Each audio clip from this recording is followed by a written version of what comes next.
Você se tornou prostituta. Parágrafo 8 a 10. Que requisito importante da adoração pura nos ajuda a entender o que Jeová acha de qualquer envolvimento com a religião falsa? B.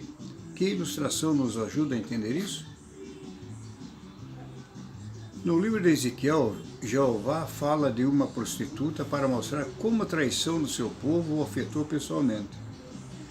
Em dois relatos marcantes, Ezequiel registrou como Jeová estava se sentindo por causa da deslealdade e infidelidade do seu povo. Por que ele os comparou a prostitutas?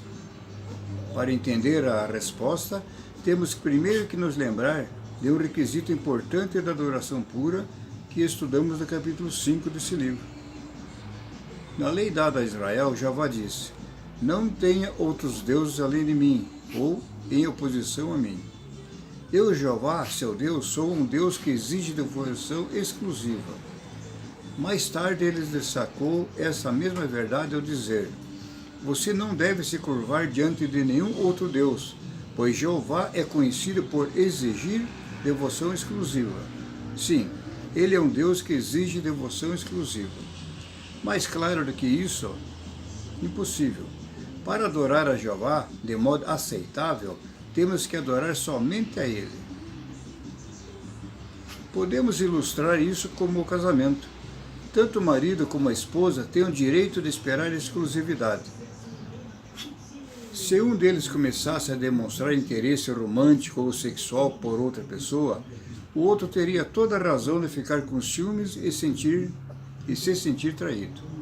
Da mesma forma, Jeová com razão se sentiu traído quando seu próprio povo, que tinha se dedicado para servir somente a ele, passou a adorar deuses falsos. Em Ezequiel capítulo 16, podemos ver como Jeová se sentiu profundamente magoado com isso. Parágrafo 11. O que Jeová falou sobre Jerusalém e a origem dela? No capítulo 16 de Ezequiel, encontramos a maior fala de Jeová nesse livro, que também é uma das mais longas profecias de Jeová nas escrituras hebraicas.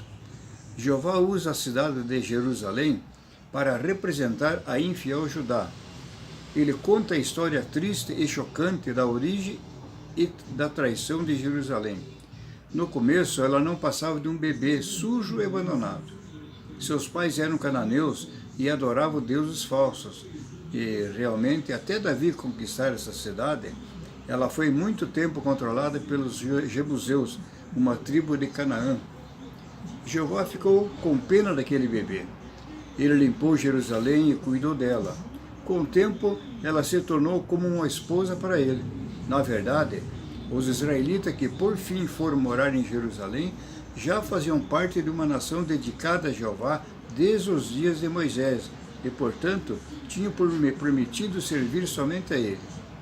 Depois que Jerusalém se tornou a capital da nação, Jeová a abençoou, enriqueceu e embelezou. Assim como um marido rico e poderoso, talvez enche sua esposa de presentes, Jeová cuidou de Jerusalém. Parágrafo 12. Veja o que aconteceu depois.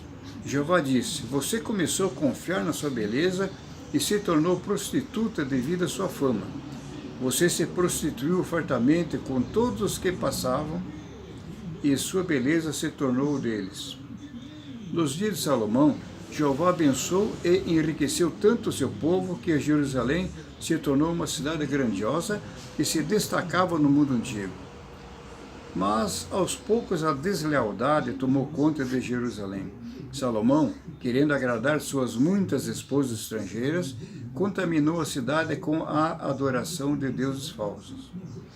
E alguns dos reis depois dele fizeram ainda pior, já que espalharam a adoração falsa por todo o país. Como Jeová se sentiu com toda essa traição e prostituição espiritual? Ele disse: essas coisas não deveriam ocorrer, jamais deveriam acontecer. Mas o povo rebelde se afundou ainda mais no pecado. 13. Imagine a dor e a indignação de Jeová ao ver a maldade do seu povo escolhido. Ele disse: você pegou os filhos e as filhas que havia gerado para mim e os sacrificou a imagens para que fossem consumidos. Não bastavam os seus atos de prostituição? Você matou os meus filhos e os ofereceu como sacrifício, queimando-os no fogo. Essas coisas horríveis que os israelitas faziam mostram como Satanás é cruel. Ele tem prazer em fazer o povo de Jeová se envolver com todo tipo de coisas detestáveis. Mas Jeová vê tudo. Não há nenhuma crueldade de Satanás que Jeová não possa desfazer, e ele vai fazer justiça. 14. Jerusalém devia ter ficado chocada com sua maldade, mas não ficou. Ela continuou na sua prostituição. Jeová disse que ela era pior do que as outras prostitutas, visto que pagava para outros cometerem imoralidade com ela. Deus disse que Jerusalém era igual à mãe dela, as tribos que tinham morado naquela terra e que adoravam deuses falsos. Ainda usando a ilustração sobre família, Jeová disse que a irmã mais velha de Jerusalém era Samaria, que tinha cometido a prostituição espiritual